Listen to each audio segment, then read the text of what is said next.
عبداللہ بن مسلمہ قامبی نے بیان کیا، ان سے امام مالک نے، ان سے ابو زناد نے، ان سے اعرج نے اور ان سے ابو ہریرہ رضی اللہ عنہ نے کہ رسول اللہ صلی اللہ علیہ وسلم نے فرمایا، روزہ دوزخ سے بچنے کے لیے ایک ڈھال ہے، اس لیے روزہ دار نہ فحش باتیں کرے اور نہ جہالت کی باتیں، اور اگر کوئی شخص اس سے لڑے یا اسے گالی دے تو اس کا جواب صرف یہ ہونا چاہیے کہ میں روزہ دار ہوں۔ یہ الفاظ 2 مرتبہ کہہ دے، اس ذات کی قسم جس کے ہاتھ میں میری جان ہے، روزے دار کے منہ کی بو اللہ کے نزدیک مشک کی خوشبو سے بھی زیادہ پسندیدہ اور پاکیزہ ہے۔ اللہ تعالیٰ فرماتا ہے،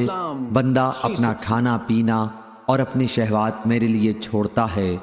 روزہ میرے لیے ہے اور میں ہی اس کا بدلہ دوں گا، اور دوسری نیکیوں کا ثواب بھی اصل نیکی کے 10 گنا ہوتا ہے۔ صحیح بخاری حدیث نمبر 1894۔